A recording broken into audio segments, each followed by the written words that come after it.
Quando você lê um livro de algum autor, você está absorvendo os pensamentos dele. Quando você lê a Bíblia, você está absorvendo os pensamentos de Deus. E mais, o autor da Bíblia está perto para nos dar a direção, para nos mostrar, para abrir nosso entendimento e explicar o que nós estamos lendo. Então, é mais vantajoso quando nós lemos a Bíblia. Vamos buscar, então, hoje Juízes 17, 18, vamos pedir a direção dele. Meu Deus, envia o teu Espírito para que ele possa falar conosco através das palavras desse livro de Juízes, que possamos nos precaver dos problemas, das quedas, das fraquezas, para que a gente possa nos manter firmes até o final. Em nome de Jesus. Amém. Então, Juízes 17, versículo 1. E havia um homem da montanha de Efraim, cujo nome era Mica, o qual disse a sua mãe: as 1.100 moedas de prata que te foram tiradas, por cuja causa lançaste maldições, e de que também me falaste, eis que esse dinheiro está comigo. E eu tomei. Então lhe disse sua mãe: bendito do Senhor seja meu filho. Assim restituiu as 1.100 moedas de prata à sua mãe. Porém, sua mãe disse: inteiramente tenho dedicado esse dinheiro da minha mão ao Senhor, para meu filho fazer uma imagem de escultura e uma de fundição, de sorte que agora te tornarei a dar. Então, olha só, o filho havia pego o dinheiro da mãe sem que ela soubesse, então agora ele devolve. E esse dinheiro estava destinado a fazer uma escultura, né? Uma idolatria. Seguindo o 4. Porém, ele restituiu aquele dinheiro à sua mãe. E sua mãe tomou 200 moedas de prata e as deu ao ourives, o qual fez dela uma imagem de escultura e uma de fundição, que ficaram em casa de Mica, o filho. E teve este homem, Mica, uma casa de deuses, e fez um éfode de terafins, e consagrou um de seus filhos para que lhe fosse por sacerdote. Lembra que nós também imaginamos, né, que o próprio pai de Abraão também tinha uma casa de deuses, né? Vendia, era o comércio dele. E vamos falar francamente, né? Esse comércio rende muito dinheiro. Então, no 6. E naqueles dias não havia rei em Israel, cada um fazia o que parecia bem aos seus olhos. O comentário aqui do bispo diz: Israel estava sem liderança. Por isso, cada um fazia o que bem entendia. Mica, por exemplo, levantou um santuário pagão e ordenou o próprio filho a sacerdote. Ordenou: quando não há temor e obediência ao Senhor Deus, a desordem se instala, pois não há disciplina, ordem e zelo sem a direção do Altíssimo. Quem deseja ter a vida reconstruída precisa se submeter à palavra de Deus, que aconselha, exorta e conduz a um modo de viver digno. Então, de fato, por isso a necessidade de nós estarmos sempre meditando na palavra de Deus e tirando dela o nosso sustento diário, porque sem ela você vai caminhar para o caminho da perdição. No 7. E havia um moço de Belém de Judá, da tribo de Judá, que era levita e peregrinava ali. E este homem partiu da cidade de Belém de Judá para peregrinar onde quer que o achasse conveniente. Chegando ele, pois, à montanha de Efraim, até a casa de Mica, seguindo o seu caminho. Disse-lhe Mica: de onde vens? E ele lhe disse: sou levita de Belém de Judá, e vou peregrinar onde quer que ache conveniente. Então lhe disse Mica: fica comigo, e sê-me por pai e sacerdote, e cada ano te darei 10 moedas de prata, e vestuário e sustento. E o levita entrou. Primeiro que esse levita, ele tinha uma vida própria, né? Ele não era guiado por Deus. Então, onde era conveniente, ele ficava. Então, como haveria sustento e ele ganharia, né? Ele teria um retorno. Então, ele aceitou a proposta. No 11. E consentiu o levita em ficar com aquele homem, e o moço lhe foi como um de seus filhos. E Mica consagrou o levita, e aquele moço lhe foi por sacerdote, e esteve em casa de Mica. Então, olha que estranho, né? Primeiro que Mica, ele não era um sacerdote, ele não era um sumo sacerdote. Ele era apenas um vendedor de deuses, um homem pagão, um homem pecador. Então, ele consagrou o levita, né? O levita, pela ordem que Deus havia dado lá em Levíticos, ele era a tribo separada por Deus para cuidar do sacerdócio, das coisas consagradas a Deus, mas esse aqui estava completamente perdido. Então, Mica consagrou ele a sacerdote. O comentário do bispo diz assim: o levita contratado por Mica abriu mão dos privilégios espirituais que possuía no serviço sagrado em troca de benefícios próprios. Ele deixou de ser o porta-voz de Deus e de fazer a diferença em uma época de esfriamento espiritual, para ser instrumento maligno de propagação da idolatria. Deus sempre está em busca de pessoas tementes e obedientes a Ele para executarem a sua vontade e os seus desígnios. E mesmo que encontre apenas uma que lhe seja fiel e lhe agrade, fará obras maravilhosas por intermédio dela, assim como fez por meio de Moisés, Josué, Davi e tantos outros heróis da fé. Agora no 13, disse Mica: agora sei que o Senhor me fará bem, porquanto tenho um levita por sacerdote. O comentário daqui diz: o Senhor me fará bem. O Senhor estava sendo cultuado de forma totalmente contrária aos ensinamentos da lei de Moisés, isto é, com o sacerdócio inapropriado e com a adoração de imagens, que violava o segundo mandamento, que está em Êxodo 20, do 3 ao 5. Mas Mica ignorava essa realidade, pois se julgava próximo a Deus e beneficiado por ele. Muitos agem assim também. Mesmo sabendo que estão em pecado, tentam convencer a si e aos outros que estão bem. E por não terem discernimento, pessoas sinceras são enganadas. Para sabermos se alguém realmente é de Deus, basta seguirmos o que o Senhor Jesus ensinou, observar se há o fruto do Espírito Santo em sua vida. Vamos ver Gálatas 5, 22? O fruto diz: mas o fruto do Espírito é amor, gozo, paz, longanimidade, benignidade, bondade, fé, mansidão, temperança. A pior coisa que tem é o auto-engano, né?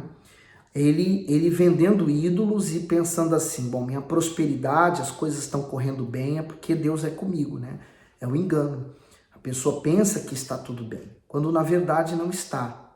Mas você sabe que tudo que nós plantamos, há a lei do retorno. Juízes 18. Naqueles dias não havia rei em Israel. E nos mesmos dias a tribo de Danitas buscava para si herança para habitar, porquanto até aquele dia entre as tribos de Israel não lhe havia caído por sorte sua herança. E enviaram os filhos de Dan, da sua tribo, 5 homens dentre eles, homens valorosos, de Zorá e de Estaol, a espiar e a reconhecer a terra. E lhe disseram: ide, reconhecei a terra. E chegaram à montanha de Efraim até a casa de Mica, e passaram ali a noite. E quando eles estavam junto da casa de Mica, reconheceram a voz do moço, do levita, e dirigindo-se para lá, lhe disseram: quem te trouxe aqui? Que fazes aqui? E que é que tens aqui? E ele lhe disse: assim e assim me tem feito Mica, pois me tem contratado e eu lhe sirvo de sacerdote. Então lhe disseram: consulta a Deus para que possamos saber se prosperará o caminho que seguimos. E disse-lhes o sacerdote: ide em paz, o caminho que seguis está perante o Senhor. Então foram-se aqueles 5 homens e chegaram a Laís, e viram que o povo que havia no meio dela estava seguro, conforme ao costume dos sidônios, quieto e confiado. Nem havia autoridade alguma do reino que por qualquer coisa envergonhasse alguém naquela terra. Também estava longe dos sidônios e não tinha relação com ninguém.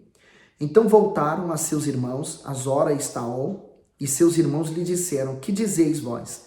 E eles disseram: levantai-vos e subamos contra eles, porque examinamos a terra e eis que é muitíssimo boa, e vós estareis aqui tranquilos, não sejais preguiçosos, em irdes para entrar a possuir esta terra.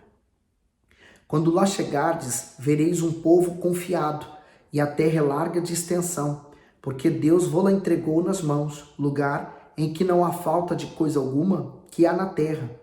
Então partiram dali da tribo dos Danitas, de Zora e de Estaol, 600 homens munidos de arma de guerra, e subiram e acamparam-se em Kiriat Jearim, em Judá.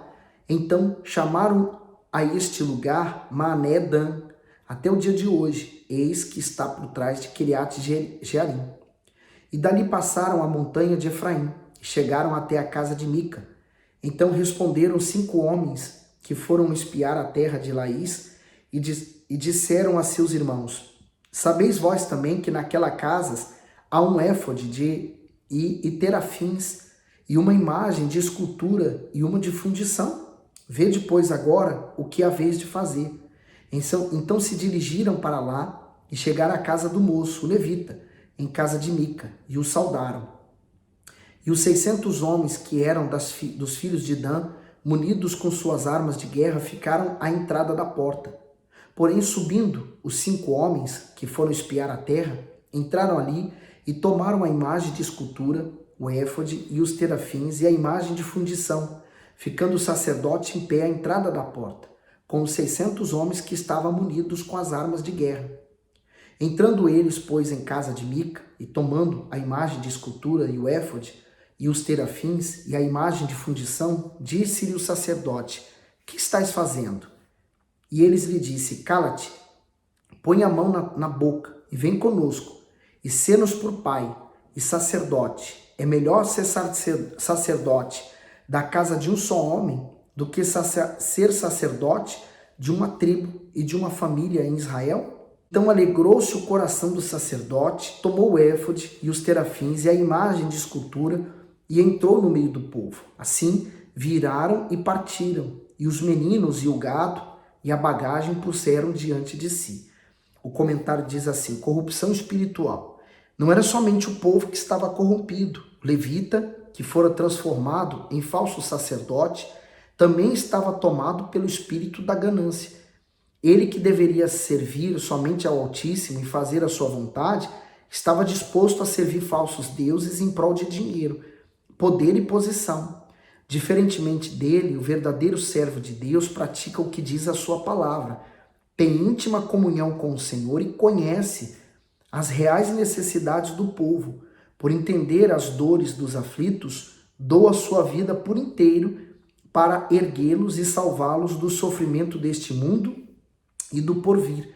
Então, esse levita aqui, ele estava completamente entregue às riquezas, ele queria prosperar de qualquer forma, não importava os meios. No 22, e estando já longe da casa de Mica, os homens que estavam nas casas, junto à casa de Mica, reuniram-se e alcançaram os filhos de Dan. E clamaram após os filhos de Dan, os quais viraram os seus rostos e disseram a Mica: que tens, que tanta gente convocaste? Então ele disse: os meus deuses que eu fiz me tomaste, juntamente com o sacerdote, e partistes. Que mais me resta agora? Como, pois, me dizeis, que é que tens? Porém os filhos de Dan lhe disseram: não nos faça ouvir a tua voz, para que porventura homens de ânimo mau não se lancem sobre vós, e tu percas a tua vida e a vida da tua casa. Assim seguiram seu caminho os filhos de Dan, e Mica, vendo que eram mais fortes do que ele, virou-se e voltou à sua casa. Eles, pois, tomaram o que Mica tinha feito, e o sacerdote que tivera, e chegaram a Laís, a um povo quieto e confiado, e os feriram ao fio da espada, e queimaram a cidade a fogo.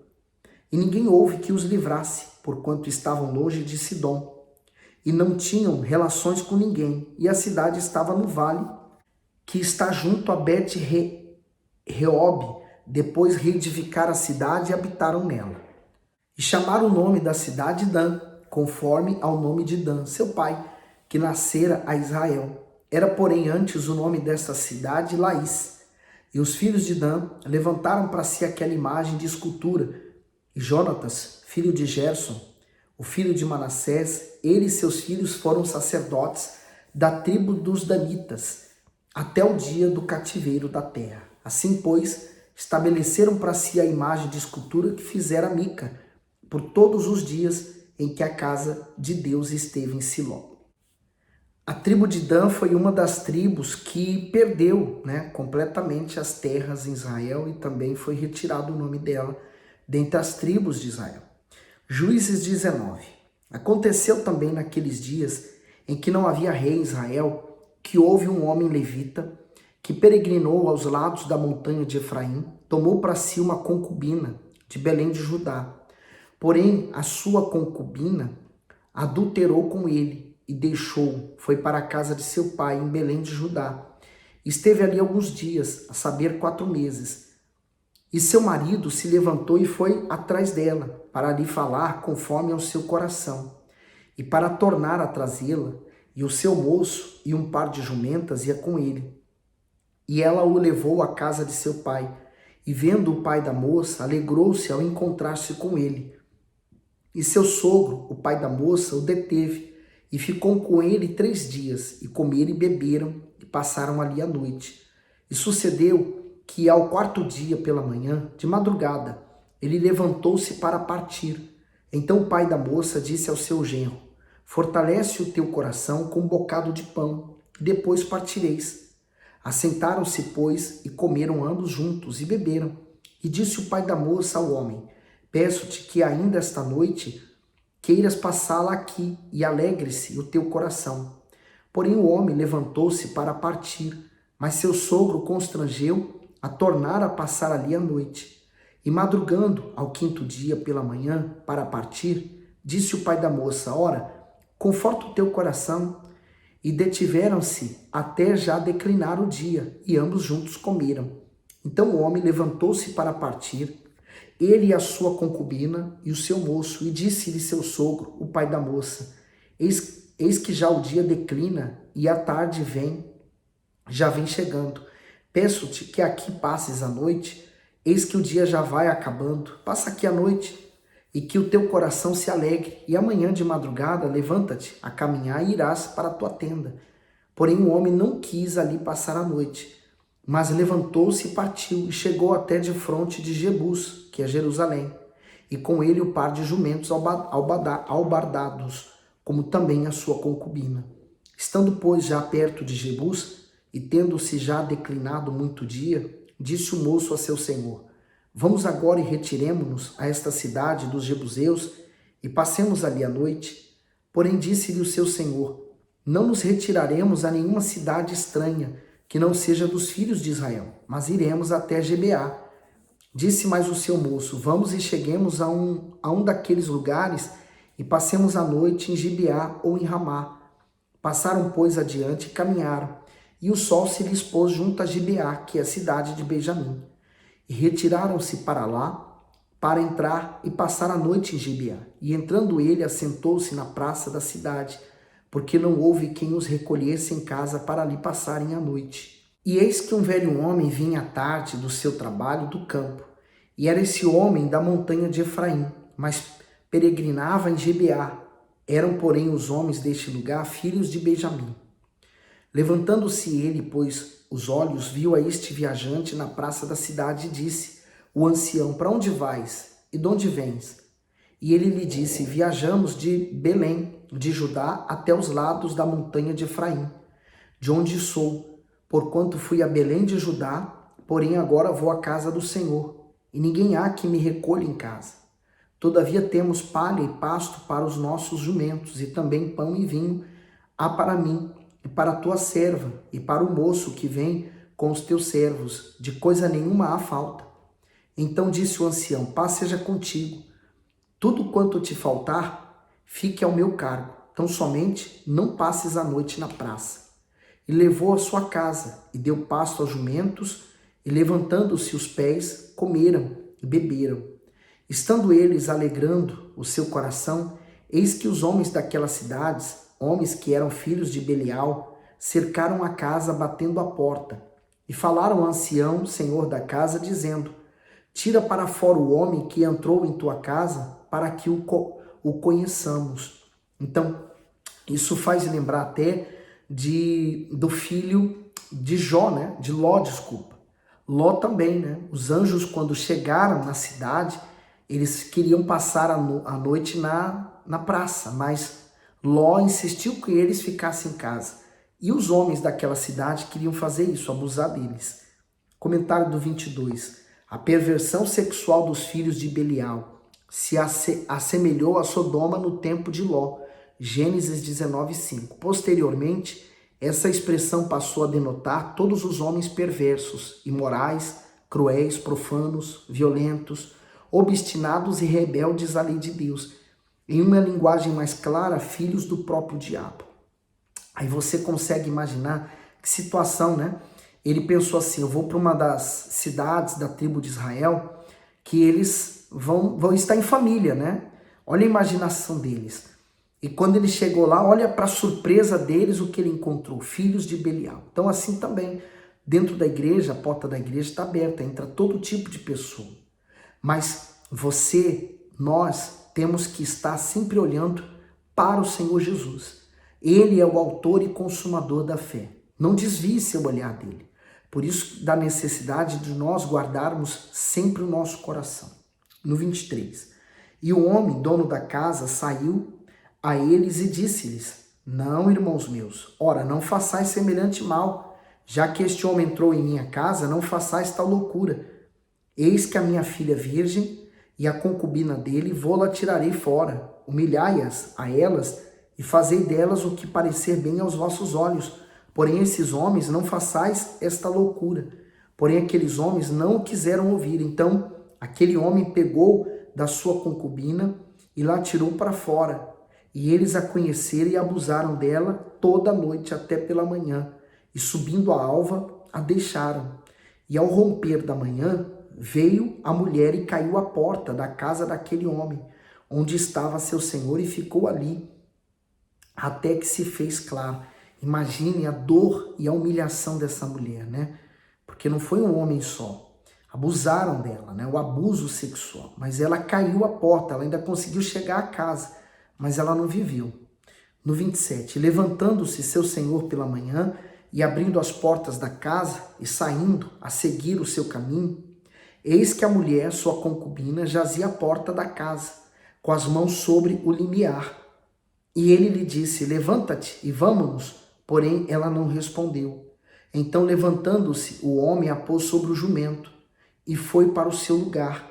E chegando, pois, à sua casa, tomou um cutelo e pegou a sua concubina e a despedaçou com os seus ossos em 12 partes e enviou-os a todos os termos de Israel.